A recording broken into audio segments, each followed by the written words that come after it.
Hey everyone, कैसे हो आप? आई होप चीजें आपके लिए सही चल रही होंगी। ये battle through the heavens flame emperor का एपिसोड नंबर 279। अगर आपने अभी तक पिछला एपिसोड नहीं देखा है तो पहले से जरूर देख लेना। बेसिकली उसमें बताया गया था कि जियान किस तरीके से वो इमोर्टल लेवल की हेवन ग्रेड पिल रिफाइन करता है, फिर वो फेस करता है उस इमोर्टल लेवल की पिल लाइटनिंग को। एंड में जाते जाते सिटी लॉर्ड डोंगजो ग्रैंड कॉम्पिटिशन के रूल्स अनाउंस करना शुरू कर देते हैं। वो सबको बताते हैं कि यहाँ पे इकट्ठे होने वाले 10,000 पार्टिसिपेंट्स में से बस टॉप 30 फाइनल में पहुंच पाएंगे। दिन थंडर वैली के वैली मास्टर से खुद गाइडेंस मिलेगी। चलो हम आगे की स्टोरी यहाँ से कंटिन्यू करते हैं। जब सिटी लॉर्ड की अनाउंसमेंट सबके कान में जाती है, लोगों के बीच में शोर शराबे की एक रिपल फैल जाती है। वो कहते हैं तो हम इतने सारों में से बस 3 लोग ही जीत के आगे बढ़ पाएंगे। पर सिटी लॉर्ड के द्वारा बताई जाने वाली इन्फॉर्मेशन काफी अनक्लियर होती है, इसलिए लोग थोड़े से कंफ्यूजन में थे। ये डोंगजो यानी कि ईस्टर्न कॉन्टिनेंट बहुत बड़ा था, तब भी यहाँ पे पहुंचने वाले 10,000 प्रैक्टिशनर्स अपने अपने रीजन्स के टॉप फिगर्स होते हैं। ये काफी नॉर्मल सी बात होती है कि इन सभी में से बस 30 लोगों का चुना जाना ये पार्टिसिपेंट्स के मोरल को डेफिनेटली डाउन करने वाला था। तभी शोर शराबे में से हम एक फिगर को बाहर आते हुए देखते हैं। ये एक डेलिकेट सी फीमेल फिगर थी। वो पूछती है, सीनियर क्या प्लीज आप इन नियमों को थोड़ा डिटेल में बता सकते हो? इस बार जवाब देने वाले एल्डर डूफंग थे। वो कहते हैं इस डोंगजो ग्रैंड कॉम्पिटिशन में सिंपली बहुत सारे एप्लीकेंट्स हैं। वहीं पे जो लोग 4 रीजन कॉम्पिटिशन में पार्टिसिपेट करेंगे वो हमारे ईस्टर्न कॉन्टिनेंट के ट्रू एलिट्स ही होने चाहिए, इसलिए हमें ऐसे कड़े नियम रखने पड़े। जहाँ तक बात रही रूल्स की, तो डोंगजो कॉम्पिटिशन में 3 स्टेजेस होंगे। वो स्पेसिफिक रूल्स तब अनाउंस करे जाएंगे जब कॉम्पिटिशन शुरू होगा। बस इतना समझ लो कि तीनों स्टेजेस में टॉप 10 में आने वाले पार्टिसिपेंट्स 4 रीजन कॉम्पिटिशन के लिए क्वालिफाई कर जाएंगे। खासकर जो लोग टॉप 3 में आएंगे उन्हें अच्छे रिवॉर्ड्स भी मिलने वाले हैं। ऑफ कोर्स ये नाम स्टेज के हिसाब से अलग अलग होंगे, लेकिन आप सबको चिंता करने की जरूरत नहीं है। हमारी थंडर वैली के पास वो पर्याप्त रिसोर्सेज हैं जिनसे हम आपको सेटिस्फाइड फील करा सकें। तभी जियान, जो कि अब तक साइलेंट था, वो आगे आगे बोलते, सीनियर एक क्वेश्चन तो मेरे पास भी है। अगर कोई फर्स्ट स्टेज का टॉप 10 में आता है तो क्या वो सेकंड और थर्ड स्टेजेस में भी पार्टिसिपेट कर पाएगा? डूफेंग कहते हैं बिल्कुल। इनफैक्ट अगर कोई सिंगल पर्सन तीनों स्टेजेस में टॉप 10 की रैंकिंग हासिल करता है तो उसके पास वो मौका होगा कि जब वो 4 रीजन कॉम्पिटिशन जाए तो अपने साथ वो 2 कंपेनियंस को ले जा सकता है। हालांकि जवाब जियान के लिए काफी इंटरेस्टिंग था, लेकिन उसके सवाल ने लोगों को गुस्सा कर दिया होता है। लोग चिल्ला के बोलते हैं, क्या पहले ही तीनों स्टेजेस में बस 30 स्पॉट्स अवेलेबल हैं और जियान तीनों स्टेजेस में पार्टिसिपेट करना चाहता है? अगर वो सफल रहा तो क्या कॉम्पिटिशन और ज्यादा फियर्स नहीं हो जाएगा? हाउएवर जब लोग उसके चेस्ट पे वो 4th rank immortal heaven level के एल्केमिस्ट का बैज देखते हैं, इनके सारे विचार वहीं पे दब जाते हैं। जियान से पंगा लेने की किसी की हिम्मत नहीं होती। खैर जब डूफंग को मालूम पड़ता है कि सवाल पूछने वाला जियान है, वो और खुशी से बताते हैं और तो और अगर कोई एक पार्टिसिपेंट तीनों ही स्टेजेस की टॉप 3 रैंकिंग हासिल कर पाता है तो उसे मिलने वाला रिवॉर्ड इतना ज्यादा अच्छा होगा कि वो 4 रीजन कॉम्पिटिशन में सच में अपनी चमक बिखेर पाएगा। यहाँ तक बोलते बोलते डूफंग जियान को बहुत ध्यान से देखने लगे थे। ऐसी कम उम्र में immortal 4th rank heaven level का एल्केमिस्ट बन पाना, ये नौजवान सच में उनके ध्यान देने लायक था। जब एल्डर डूफंग के मुंह से लोग रिवॉर्ड्स के बारे में सुनते हैं, इनकी आंखें एक्साइटमेंट से भरने लगती हैं। यहाँ पे सिटी लॉर्ड एल्डर डूफंग ने तीनों स्टेजेस के चैलेंज के बारे में कोई बात नहीं करी थी, जैसे इन पार्टिसिपेंट्स के पीछे के फैक्शंस उन चुनौतियों के हिसाब से पहले ही तैयारियां न कर पाए। एल्डर डूफंग की आवाज फिर से सबके कान तक पहुंचती है। वो कहते हैं, अगर बात करिए रिवॉर्ड्स की तो ये 3 तरीके के रिवॉर्ड्स हैं। इनमें पहला एक 4th ग्रेड का इमोर्टल आर्टिफैक्ट जिसे खुद थंडर वैली के वैली मास्टर ने बनाया है, फिर एक हाई लेवल की 2 टेक्निक जो कि पीक होली रैंक पर रैंक करती है, और आखिरी नाम के तौर पे थंडर वैली में एंटर करने की क्वालिफिकेशन दी जाएगी। हालांकि पहले तो रिवॉर्ड्स को लोगों ने कहीं न कहीं एक्सपेक्ट कर लिया था, लेकिन जब थंडर वैली में एंट्री की बात होती है इससे लोगों के बीच में कमोशन मच जाता है। लोग चिल्ला के बोलते हैं, क्या थंडर वैली में एंटर करना? इन सबके दिमाग में बात क्लियर थी कि थंडर वैली क्या है। ये वो जगह थी जिसे पूरे ईस्टर्न कॉन्टिनेंट का रूलर कहा जा सकता है। जब एक समय पे थंडर वैली एक छोटी सी फोर्स हुआ करती थी, उसके वैली मास्टर भी कुछ ज्यादा विख्यात नहीं थे, लेकिन तभी उनकी किस्मत के ताले खुलते हैं और वो सोल थंडर वैली पहुंचते हैं। बस यही वो जगह थी जहाँ उनकी स्ट्रेंथ में बहुत बड़े बदलाव हुए। फिर जब वैली मास्टर अपनी रिट्रीट से बाहर आए थे, उन्होंने अकेले इविल रेस की पूरी रेस को खत्म कर दिया। जैसे थंडर वैली का डोमिनेंस ईस्टर्न कॉन्टिनेंट में स्थापित हो गया, तब से घाटी एकदम लेजेंड बन चुकी है। हालांकि रूमर्स तो बहुत हैं, लेकिन एक बात बिल्कुल साफ होती है, थंडर वैली के अंदर बहुत बड़े बड़े सीक्रेट छिपे हुए हैं। इसने एक नॉर्मल से एक्सपर्ट को एक ओवरवेलमिंग पावर दे दी। बस इसके बारे में सोच के लोगों के दिमाग में क्यूरियोसिटी के बॉम्ब फूटने लगते हैं। एल्डर डूफंग आगे बोलते हैं, थंडर वैली के इफेक्ट्स को आप सभी को समझाना वैली थोड़ा सा डिफिकल्ट है, लेकिन मैं इतना कह सकता हूँ कि जो भी अंदर जाएगा उसे ट्रेमेंडस बेनिफिट्स मिलेंगे। एटलीस्ट तुम्हारी स्ट्रेंथ तो बिल्कुल बढ़ेगी। अब क्या तुम अंदर जाके किसी खजाने को ढूंढ पाते हो, ये तुम्हारी क्षमताओं पर निर्भर करेगा। इस रिवॉर्ड ने तो लगता है जियान के शरीर के अंदर सोल्जर लॉर्ड को भी नींद से जगा दिया था और टिस्क टिस्क करके बोलते हैं ये लोग सच में अपने सारे पत्ते खोल रहे हैं। ये थंडर वैली को भी रिवॉर्ड के रूप में लेके आ गए। सोल्जर लॉर्ड को खुद से बड़बड़ाते हुए महसूस करके जियान थोड़ा सा सरप्राइज हो गया था। लगता है उसके मास्टर की स्ट्रेंथ वहां तक रिकवर हो गई है कि अब इमोर्टल लेवल की सोल या 3 स्टार दोशन या उसके ऊपर वाली स्ट्रेंथ के लोग भी उन्हें सेंस नहीं कर सकते हैं। सोल्जर लॉर्ड सीरियस आवाज में जियान से कहते हैं थंडर वैली ये कोई नॉर्मल जगह नहीं है, जियान तुम्हें वहां पे जरूर जाना चाहिए। जियान कहते हैं थंडर वैली ये एग्जैक्टली है क्या? लॉर्ड ऑफ सोल्जर बताते हैं अगर स्ट्रिक्टली बोला जाए तो एक घोस्ट वर्ल्ड की एक बहुत मिस्टीरियस जगह है। इसे हमेशा ठंड एनर्जी घेरे रखती है और इसकी यूनिक एनवायरनमेंट की वजह से वहाँ कई हेवन और अर्थ के ट्रेजर्स जन्म लेते हैं। बच्चे तुम ये समझो कि इस ईस्टर्न कॉन्टिनेंट का ट्रू ओवरलॉर्ड वो थंडर वैली का वैली मास्टर है। भले इसकी स्ट्रेंथ 5 स्टार दोशान के अर्ली स्टेज पे ही हो, लेकिन वो तभी 5 स्टार दोशान की पीक एक्सपर्ट से बराबरी में फाइट कर सकता है। ये सब है थंडर वैली की वजह से। इस जानकारी को सुन के जियान भौं से गोड़ के बोलता है इतनी मिस्टीरियस। पांचों एलिमेंटल एट्रीब्यूट्स में जो कि मेटल, वुड, वाटर, फायर और अर्थ होते हैं, इनमें अक्सर अलग अलग फिनोमेना होते रहते हैं, लेकिन तब भी होली फ्लेम को इन सब में किंग बोला जाता है। लेकिन अगर बात करिए तबाही यानी कि डिस्ट्रक्टिवनेस की, तो उसका बस एक ही नाम है, वो है थंडर। जान को शक था कि थंडर वैली के वैली मास्टर को जरूर थंडर वैली के अंदर एक extremely rare thunder element rare मिला होगा, वरना वो इतने टेरिफाइंग नहीं हो पाते। इस पॉइंट में जान की स्ट्रेंथ बस 2 स्टार दोशान के अर्ली स्टेज पे थे और एक पीक 2 स्टार दोशान से फाइट करना काफी चांसेस है। ऐसा करने के लिए उसे होली फ्लेम की जरूरत पड़ेगी, लेकिन 5 स्टार दोशान लेवल तक पहुंचने के बाद हर एक छोटे रियल्म का गैप भी बहुत बड़ा हो जाता है। थंडर वैली के मास्टर के लिए उससे 3 लेवल के ऊपर के अपोनेंट से फाइट कर पाना, इसका जरूर कोई कारण है। खैर जब ये विचार उसके दिमाग में चल रहे होते हैं, एल्डर डूफंग फाइनल अनाउंसमेंट करते हुए बोलते हैं ये थे रूल्स और रिवॉर्ड्स की एक्सप्लेनेशन। कंपटीशन की पहली स्टेज कल से शुरू होगी। जब तक ये आवाज फेड हो पाई थी,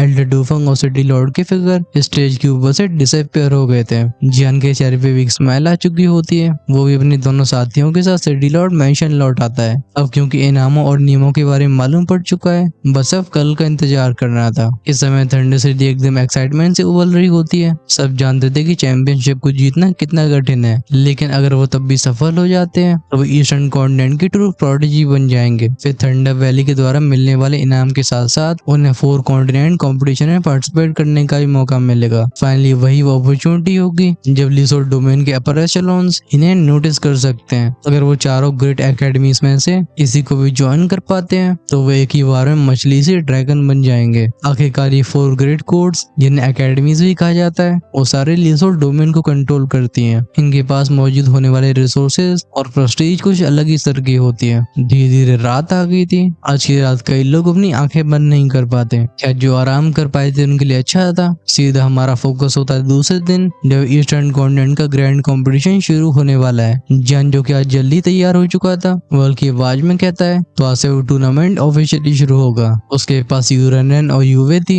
यूरेनन बोलती मैंने सुना है ये कंपटीशन थंडर सिटी में नहीं होगा। ये सुन के जान सरप्राइज्ड आवाज में बोलता है ओ। यूरेनन एक्सप्लेन करती है पार्टिसिपेंट्स की ऐसी तादाद की वजह से ये कंपटीशन थंडर रियल्म के अंदर हेल्ड किया जा रहा है। ये जान के जियान नोट करता है। वो इस चीज के बारे में पहले ही सुन चुका था। ये होता है एक ऐसा स्पेशल डोमेन जिसे 4 स्टार दोशान से ऊपर वाले एक्सपर्ट्स ही ओपन कर सकते हैं। यूरेनन कहती है लेट्स गो। उस थंडर रियल्म का द्वार कल के उसी ऑर्डर में मौजूद होगा। इससे पहले भीड़ ज्यादा हो जाए। अब वहाँ चलो जल्दी पहुंच जाते हैं। अब इन लड़कियों को कौन बताए कि ऐसा सोचने वाली बस यही नहीं होती है, औरों के दिमाग में भी ऐसे ही विचार होते हैं। आज के दिन का सीन सबसे ज्यादा क्योटिक होता है। डूफंग और सिटी लॉर्ड पहले से ऑर्डर में पहुंच चुके थे। एल्डर डूफंग उस डेंस क्राउड को देखते हुए बोलते हैं सच में यहाँ पे काफी ज्यादा लोग हैं। फिर उनके हाथ में एक सिल्वरी स्क्रोल अपीयर हुआ था। लोगों की नजरों के सामने उस स्क्रोल को क्रश कर दिया जाता है। जिस पर वो स्क्रोल शैटर हुआ था, बूम क्रैक क्रैक क्रैक की आवाजों के साथ ऑल्टर के बीच का स्पेस एकदम शीशे की तरह टूट जाता है। यहाँ पे एक स्पेस वॉर्टेक्स बन जाता है जिसमें भयानक स्पेशल फोर्स मौजूद थी। जैन इस चीज को देख के बोलता है स्पेस का गेट। उसे इसमें से वो स्पेशल एनर्जी फील हो रही थी जो टेलीपोर्टेशन इन्फॉर्मेशन से होती है। साफ तौर पे वो स्क्रोल इस स्पेस के गेट को खोलने की चाबी थी। इसके अंदर थंडर रियल्म की असली लोकेशन लिखी होगी।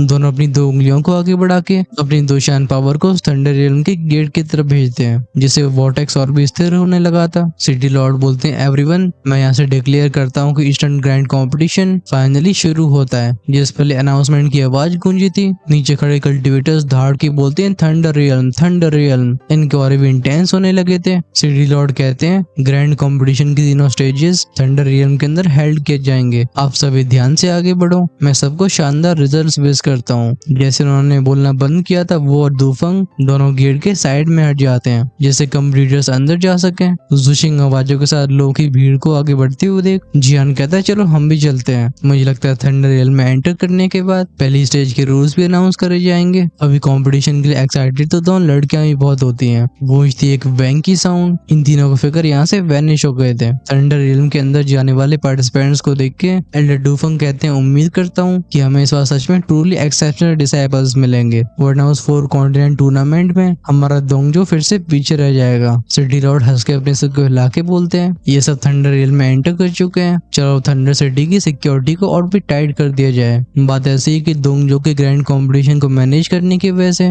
कहीं न कहीं थंडर सिटी के डिफेंसेस थोड़े से कमजोर हो सकते थे, जिसे डार्क फोर्सेस के लिए एक मौका बन जाता। इसी पॉइंट में अंधकार से भरे एक लकड़ी के घर में से कई फिगर चुपचाप से खड़े हो गए थे। वो हे करके बोलते हैं चलो टाइम आ गया जब हम अपनी ड्यूटी को फुलफिल करें। हालांकि इन सभी फिगर्स के और अलग अलग तरीके के होते हैं, लेकिन इनमें एक चीज बिल्कुल कॉमन थी, इनका ऑरा बहुत ही सिनिस्टर इविल एनर्जी को रखता था। एक ब्लैक मिस्टर घिरा हुआ फिगर गुर्रा के बोलता है 6 सोल वेनरेबल, हमने इस बार तुम्हारे सोल क्लैन के साथ कोऑपरेट करना चुना है, लेकिन अगर तुम्हारे द्वारा दी गई जानकारी गलत रही तो याद रखना ईस्टर्न कॉन्टिनेंट के अंदर तुम्हारा जो स्ट्रॉन्ग होल्ड है उसे हम तबाह कर देंगे। हमें समझना चाहिए कि हमारी सेन ऑर्गेनाइजेशन ऐसी गलतियों को माफ नहीं करती है। ये सुन के वो 6 सोल वेनरेबल की बॉडी हल्की सी ट्रेम्बल हो गई थी। उसे कहीं न कहीं सेन ऑर्गेनाइजेशन के टॉप फिगर्स की पावर्स के बारे में एहसास होता है। वो जुजू करके बोलता है डोंट वरी, हमारा ऑपरेशन इस बार जरूर सफल होगा। इस बार हमारे सोल क्लैन ने भी एक सोल गार्ड को डिस्पैच किया है। ईस्टर्न कॉन्टिनेंट के कल्टिवेटर्स चाहे कितने भी स्ट्रॉन्ग हो, कोई भी हमारे चंगों से बच नहीं पाएगा। जब वो डार्क फिगर सोल गार्ड के नाम को सुनता है उसका गुस्सा थोड़ा सा कम हो जाता है। आखिरकार इसकी पावर के बारे में 6 सोल वेनरेबल को कुछ भी बताने की जरूरत नहीं होती है। ये लोग सोल गार्ड की पावर को पहले ही जानते थे। बेसिकली सोल क्लैन के अंदर हायरार्की 12 सोल लॉर्ड्स और 5 सोल गार्ड्स में बटी हुई है। सोल लॉर्ड्स की स्टैंड 2 स्टार दोशान से 4 स्टार दोशान लेवल तक होती है। वहीं पे सोल गार्ड्स इसलिए 5 स्टार दो इमोर्टल्स होते हैं। वो डार्क फिगर बोलता है इस ऑपरेशन में ईस्टर्न कॉन्टिनेंट के हमारे स्ट्रॉन्ग होल्ड में से टॉप लीडर भी ज्वाइन करने वाले हैं। हमारे सेन लॉर्ड और तुम्हारे सोल क्लैन के सोल गार्ड के साथ इस कॉन्टिनेंट को हमारे हाथ से कोई नहीं बचा सकता। वेल यहाँ पे जिस सेन लॉर्ड की बात हो रही थी उसकी स्ट्रेंथ भी एक 5 स्टार दो इमोर्टल से कंपेरेबल होती है। वो सिनिस्टर आवाज में कहता है थंडर वैली, इस बार तुम्हारा ईस्टर्न कॉन्टिनेंट दोबारा सर नहीं उठा पाएगा। अगर तुम किसी को ब्लेम करना चाहते हो तो ब्लेम करो अपने वैली मास्टर को, जो हमारे इविल क्लैन की एक रेस को वैप आउट कर चुका है। हालांकि वो एक्सटर्मिनेट होने वाली रेस इविल क्लैन में बिल्कुल लो स्टेटस की होती है, लेकिन तभी उनकी तबाही से हायर अप्स काफी ज्यादा गुस्सा है और अब तुम्हें उसका सामना करना होगा। ये कह के इविल फिगर हंसना शुरू करने वाला था, तभी वो 6 सोल वेनरेबल बोलता है हमारे एग्रीमेंट के बारे में मत भूलना। ये सुन के उस सिनिस्टर फिगर की आंखें नैरो हो जाती हैं। वो फिर कहता है ऑफ कोर्स, जैसे ही बैटल खत्म होगी इस ईस्टर्न कॉन्टिनेंट की सारी सोल पावर तुम्हारे सोल क्लैन को जाएगी। हम बस यहाँ के सारे एक्सपर्ट्स को खत्म करना चाहते हैं। ये हंटियन डोंगजो तुम इस महायुद्ध की पहली निशानी बनोगे।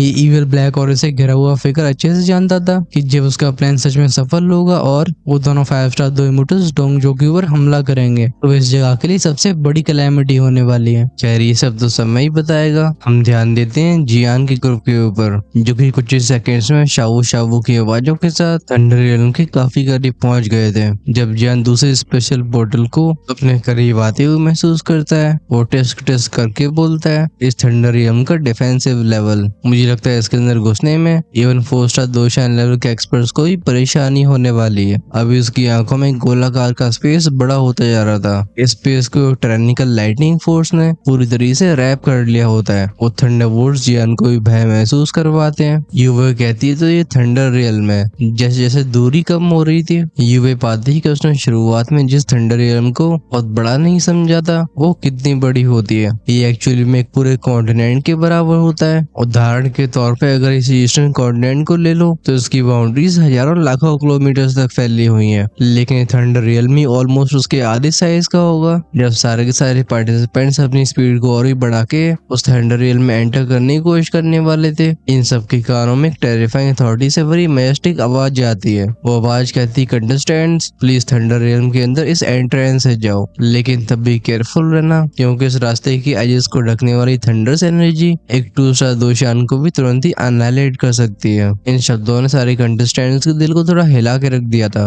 चियान भी बोलने वाले की स्पीड को तुरंत महसूस करता है। वो कहता है एक 4 स्टार दोशियान पावर हाउस इस थंडर वैली में सच में एक्सपर्ट छिपे हुए हैं। उसके विचारों को सुन के सोल्डर लॉर्ड मॉकिंग आवाज में कहते हैं हम क्या बस इतनी सी बात है। अगर तुम्हारे शाओ क्लैन के साथ वो इंसिडेंट नहीं हुआ होता तो शाओ क्लैन के शाओ रियल्म को देख के तुम्हारी रूह कांप जाती। लगता है अब भी जियान के लिए सच में बड़ी दुनिया देखनी जरूरी होती है, क्योंकि वो जैसे पावर लेवल्स के संपर्क में आने वाला था वो सच में भयानक होते हैं। तभी यूरेन बोलती कम ऑन। बात ऐसी थी कि जियान थोड़ा सा स्लो हो गया था, इसलिए वो उसे सीधा पकड़ के अंडर रियल्म के एंट्रेंस की तरफ चले जाती है। ये कुछ सेकंड्स के अंदर उस एंट्रेंस के बिल्कुल किनारे पहुंच जाते हैं जहाँ एक बड़ी सी ओपनिंग होती है, लेकिन इस जगह की भयानक पहरेदारी करी जा रही थी। वो जैसे गार्ड्स के औरों को यहाँ से सेंस करती है। उनकी स्ट्रेंथ कम से कम 3 स्टार दोशियान की होती है, जो कि उसके लिए बहुत ज्यादा एस्टोनिशिंग थी। यूरेन बोलती थंडर वैली की एलिट यूनिट, हाँ इनके ऐसी स्ट्रेंथ बहुत सरप्राइजिंग नहीं है। तभी ऑर्डर को मेंटेन करने वाले उन गार्ड्स में से एक स्पेशल टेक्निक का इस्तेमाल होता है। जैसे इनकी हैंडसीज चेंज होती है, हम 1000 फुट के एक ड्रैगन को बनते हुए देखते हैं। वो ड्रैगन बोलता है लाइन में आके एक एक करके आगे बढ़ो और अपनी आइडेंटिटी बताओ।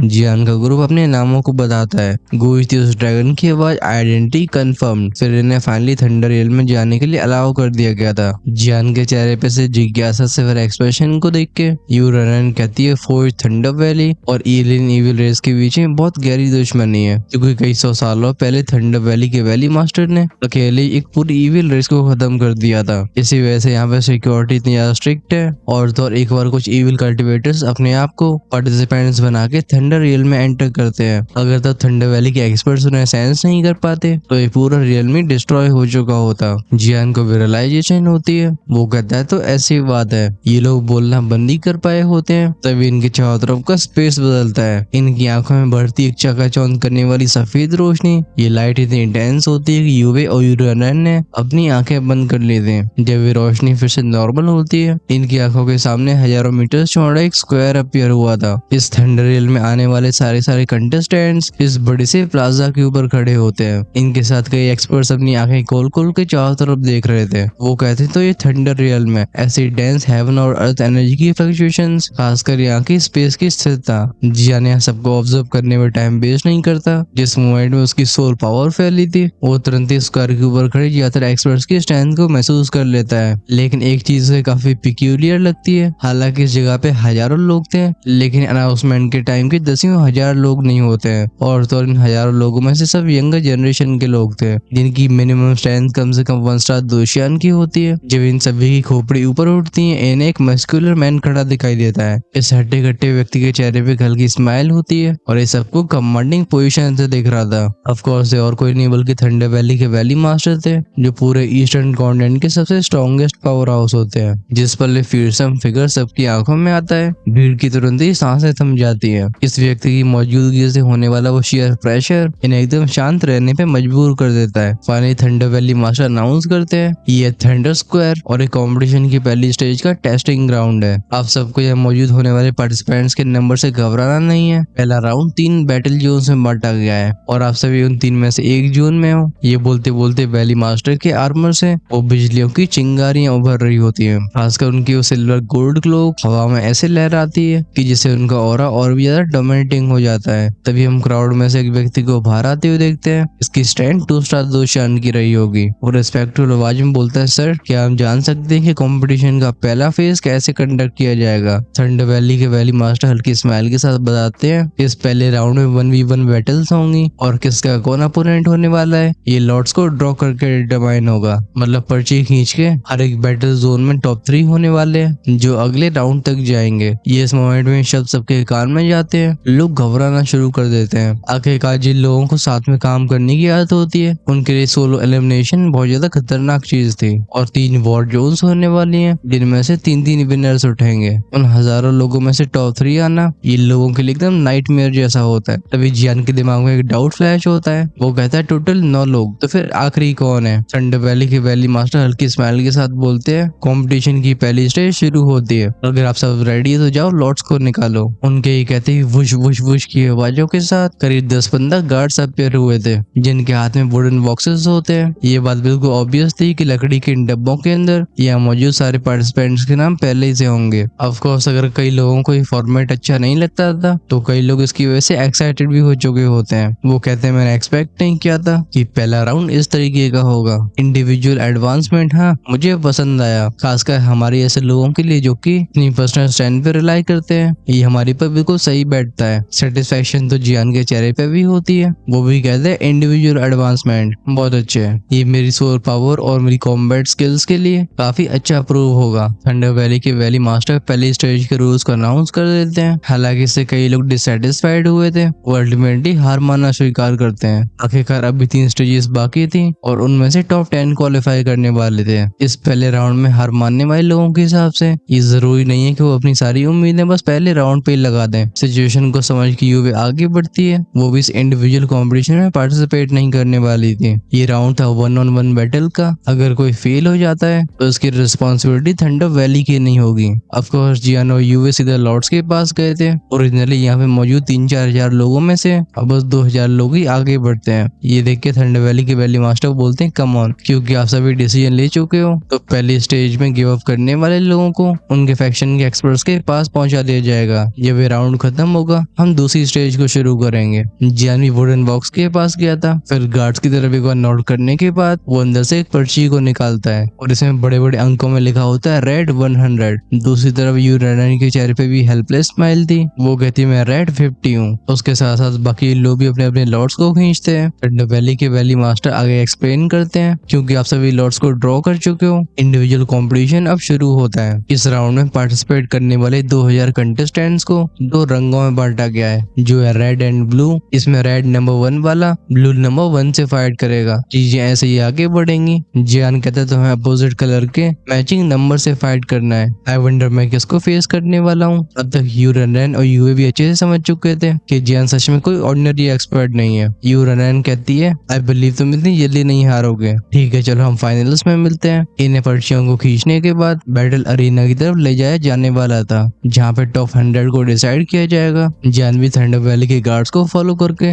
इस थंडर स्क्वायर से बैटल अरीना पहुंचता है। इस थंडर रेन की टेरिटरी बहुत बड़ी होती है। ये 10,000 किलोमीटर तक फैली हुई थी। यहाँ पे एक साथ हजारों मैचेस का होना भी कोई बहुत बड़ी बात नहीं होती है। ये वो सीन था जब जियान अपने अरीना के पास पहुंच गया था। इस अरीना को एक पावरफुल डिफेंसिव बैरियर ने ढक रखा होता है जो भाग जाने वाली ऊर्जाओं को रोकता था। ये अरीना उन मूवीज जैसे ग्लैडिएटर्स का अरीना होता है जिसके चारों तरफ कई ऊंची ऊंची सीट्स मौजूद थी। ये थी व्यूअर्स के लिए। इसके अंदर की जमीन उबड़ खाबड़ होती है। फाइनली अरीना के बीच में अपीयर होता है एक व्हाइट हेयर्ड ओल्ड मैन जिसका ऑरा काफी पावरफुल फील होता है। वो कहते हैं हेलो मेरा नाम है डुआन हैंग और मैं इस अरीना का चीफ ओवरसीयर हूँ। तुम 100 लोगों के बीच में जो सारे मैचेस होंगे मैं उन्हें सुपरवाइज करूंगा। इस समय जियान के एक्सप्रेशन थोड़े से सीरियस हो चुके होते हैं। वो कहते हैं बस अरीना की ओवरसीयर की स्ट्रेंथ ही लेट से 3 स्टार 2 स्टार लेवल की है। क्या सच में थंडर वैली का बैकग्राउंड इतना टेरिफाइंग है। तभी एक सफेद रंग की वेशभूषा में कोई पूछता है master Duan hang in matches के स्पेसिफिक रूल्स क्या होने वाले हैं। वो डुआन हैंग बताते हैं रूल्स बिल्कुल सिंपल है, सब कुछ जीत और हार से डिसाइड होगा। तो अपनी एनर्जी और वेपन्स को बड़े आराम से इस्तेमाल कर सकते हो। अगर कोई अपनी तरफ से हार मान लेता है तो मैं मैच को तुरंत रोक दूंगा। हाउएवर अगर तुम हार नहीं मानते हो और तुम्हें गहरी चोटें या फिर मौत का सामना करना पड़ता है तो फिर ये मेरी रिस्पॉन्सिबिलिटी नहीं होगी। मैं देख पा रहा हूँ कि आप सबसे इंतजार नहीं किया जा रहा, तो चलो शुरू करते हैं। पहला मैच है रेड 100 वर्सेस ब्लू 100। उनके कहते ही अरीना के बैरियर में एक छोटा सा गैप अपीयर हुआ था। अपने पैरों को आगे बढ़ाने वाला जियान कहते हैं मैं पहला हूँ। अपनी सोल परसेप्शन का इस्तेमाल करके वो पता लगा लेता है कि यहाँ मौजूद सबके नंबर्स उसके 100 से ज्यादा ही है। तभी दूसरी तरफ से अरीना में एक भारी भरकम बंदा एंटर हुआ था। इसकी बॉडी से एनर्जी रिपल हो रही होती है। वो हा हा करके बोलता है सच में क्या लक है, मुझे इतना कमजोर दुश्मन मिला। बच्चे तुम मेरे सामने 3 मूव्स भी नहीं टिक पाएगा। इस बंदे को असेस करते हुए जियान कहता है एक पावर टाइप का कल्टिवेटर मिड स्टेज 2 स्टार दोशियान। लगता है यहाँ पे तमाशा करना चाहता है। उसके चेहरे पे एक स्माइल अपीयर होती है। अचानक से उसके पीछे की एंशिएंट रूलर में से एक ऐसी सप्रेसिव फोर्स इरप्ट हुई थी जिसने जियान के ऑरे को दबा दिया था। उस बर्ली मैन को बिल्कुल मालूम नहीं पड़ता कि जियान के शरीर में कैसी ऊर्जा दौड़ रही है। वो उसे बिल्कुल आसान अपोनेंट समझता है। वो बोलता है लड़के हार मान ले वरना तुझे यहाँ से रोके भागने का मौका भी नहीं मिलेगा। जियान के पैर अरीना के अंदर पड़ते हैं। वो नीचे की उबड़ खाबड़ पथरीली जमीन को महसूस करके के समझ जाता है कि ये फ्लैट ग्राउंड पे लड़ने वालों के लिए नहीं है। ऑफ कोर्स ये औरों के लिए अफसोस की बात थी, इसे जियान को कोई फर्क नहीं पड़ता था। तभी वो बर्ली मैन धाड़ के बोलता ये ले। हालांकि उसे शेखी मारने में काफी मजा आता था, लेकिन वो कमजोर नहीं होता है। बूम के साउंड के साथ उसकी बॉडी से एक अजगर एनर्जी और इरप्ट होता है, जो कि एक पेनी से ब्लेड की फॉर्म को लेके सीधे जियान की तरफ बढ़ गया था। बेसिकली जहाँ पे वो बंदा अपने आप को किसी योद्धा की तरह दिखाने की कोशिश कर रहा था, असल में वो जियान के ऊपर एक असैसिनेशन अटेम्प्ट कर रहा था। जियान कोल्ड आवाज में कहते हैं बस कीड़ों वाली बात है। ऑल्दो अटैक पावरफुल था, लेकिन ड्रैगन गॉड की फर्स्ट ट्रांसफॉर्मेशन वो काफी पहले प्रैक्टिस कर चुका होता है। ये अपोनेंट बिल्कुल उसके लेवल का नहीं था। जैसे एंशिएंट रूलर उसके हाथ में आती है, गूंजती है बूम बूम बूम की साउंड्स। एक रैम्पेजिंग सोल बीस्ट जैसा भयानक ऑरा सीधा उस बर्ली मैन की तरफ शूट हो गया था। उस बंदे के द्वारा बनाई गई वो ब्लू सोर्ड इस फियर्स क्रिम्सन ऑरा के सामने बिल्कुल नहीं टिकी थी। वो सोर्ड तुरंत ही सिजल की आवाज के साथ वेपराइज हो जाती है, लेकिन जियान का मोमेंटम यहीं पे नहीं रुकता। ऐसे नजारे को देखे हालांकि उस बर्ली मैन के रोंगटे खड़े हो गए थे, लेकिन घमंडी तो था ही वो धाड़ के बोलता मुझे अंडर एस्टिमेट मत करो। आखिरी पल उसके चारों तरफ बन जाता है एक पावर बैरियर, जो जैसे ऐसे करके जियान की स्ट्राइक को रोक पाता है। ये देख के जियान बोलते हैं हाँ इंटरेस्टिंग। जब वो एहसास करता है कि उसका अपोनेंट बस बड़ी बड़ी बातें नहीं करने आया और उसका एक अटैक में जीतने का प्लान खराब हो चुका है, इसकी वजह से जियान थोड़ा सा सीरियस हो जाता है। ऑफ कोर्स वो तब भी इस बंदे को एक स्टेपिंग स्टोन से ज्यादा कुछ नहीं समझता। जियान की आंखें हल्की सी नैरो तब होती हैं जब उस बर्ली मैन की बॉडी को और भी फूलते हुए देखता है। इसके स्ट्रेंथ और डिफेंस लेवल और ऊपर जा रहे थे। ऑफ कोर्स यहाँ पे जियान कोई खतरा महसूस नहीं कर रहा होता, बल्कि थोड़ी सी एक्साइटमेंट थी। वो यहाँ पे होने वाली बैटल्स का इस्तेमाल करके अपनी बॉडी की एनर्जी को और भी स्टेबलाइज करना चाहता था। वो बर्ली मैन धाड़ के बोलता लड़की तो स्ट्रॉन्ग है, मैंने सोचा नहीं था कि तू अपनी स्ट्रेंथ को ऐसे छिपा रहा होगा, लेकिन अब तुझे उसकी कीमत चुकानी होगी। ये कहते उसकी बॉडी को फिर से एक्सपैंड होती है। इसी के साथ उसकी ऊंचाई करीब 10 मीटर की हो गई थी। जियान कहता ये भी एक बॉडी स्ट्रेंथनिंग टेक्निक है, लेकिन ड्रैगन गॉड की नए ट्रांसमिशन के सामने बिल्कुल चाय कम पानी है। ऑफ कोर्स ये बस पहली बैटल होती है, इस वजह से उसे सब कुछ रिवील करने की जरूरत नहीं थी। तभी उसके कानों में जाती है क्रैक की साउंड। उस भारी भरकम से बंदे ने अपने पैरों को जमीन पे प्रेस किया था। गूंजती हवा में विस्लिंग साउंड हमें से किसी भालू की तरह सीधे जियान के ऊपर अपीयर होते हुए देखते हैं। वो जवाब में एंशिएंट रूलर को अपने सामने लेके आता है। अरीना में बैंग बैंग बैंग बैंग की आवाजें गूंजने लगती हैं। उस बंदे के अटैक्स एकदम तूफान जैसे थे और उसका मोमेंटम ओवरवेलमिंग था। इन अटैक्स का जवाब जियान की रूलर दे रही होती है। ये कुछ समय के लिए बराबरी पे दिखाई देते हैं। डुआन हैंग जो कि इस अरीना को ओवरसी कर रहे थे, वो हाँ करके बोलते हैं जियान नाम का लड़का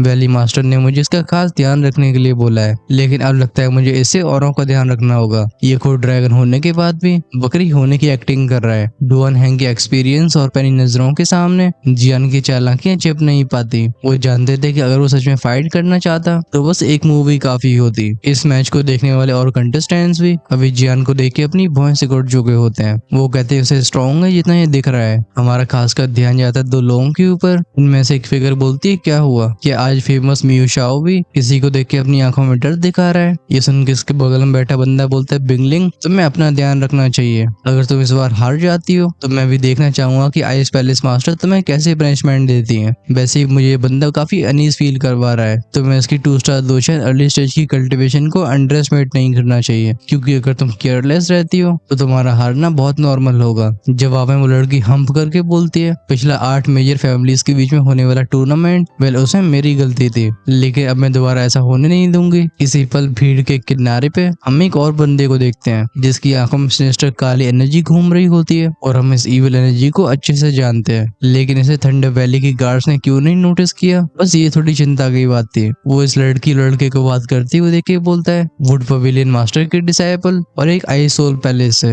अभी बात करने वाली म्यूशा और बिंगलिंग थे जो कि वुड पवेलियन और आइस सोल हॉल से आए होते हैं। इनकी आइडेंटिटीज और स्ट्रेंथ्स अपनी अपनी फैक्शंस पे एकदम टॉप टियर की होती हैं। दोनों ही फैक्शंस इन्हें बहुत अच्छे से नर्चर कर रहे थे। क्राउड में इन्हें पहचानने वाले और भी लोग थे। एक और लड़की स्माइल के साथ बोलती wood pavilion ice soul palace. लगता है फर्स्ट राउंड और भी थ्रिलिंग होने वाला है। वुड पवेलियन और आइस सोल पैलेस ये ईस्टर्न कॉन्टिनेंट की टॉप फोर्सेस में से 2 होती है। खासकर इनके जीनियसेस बहुत शानदार थे। तभी अरीना में गूंजती है जियान की आवाज। पफ की आवाज के साथ एक आग का तूफान जो कि दोनों को अपने बीच में लिए हुआ था वो बिखर के जियान के शरीर में समा जाता है। वो कहता है आउटकम डिसाइड हो गया, हार मान लो। इस समय उस बर्ली मैन के चेहरे पे एकदम अचंभे से भरा एक्सप्रेशन था। वो कहता है मैं हार गया। उसी समय पहले की बात है जब उस जियान की टेरिफाइंग टेक्निक में फंसा था। तभी जियान का फिगर उसके सामने अपीयर होता है और अपीयर होती उसकी रूलर उसके गले से बस 1 सेंटीमीटर दूर। इस भारी भरकम से बंदे को कोई डाउट नहीं था कि अगर जियान चाहे तो उसे बिल्कुल हार मानने का मौका भी नहीं मिलेगा। किसी लाइटनिंग बोल्ट की तरह डू वन हैंग का फिगर अरीना में अपीयर होता है। वो अनाउंस करते हैं पहला राउंड और विनर है जियान। अपनी स्टोर रिंग में से एक क्रिस्टल बॉल को बाहर निकाल के वो इस रिजल्ट को अच्छे से रजिस्टर करते हैं। ऑफ कोर्स एक क्रिस्टल बॉल भी थंडर वैली की वैली मास्टर की इन्वेंशन थी।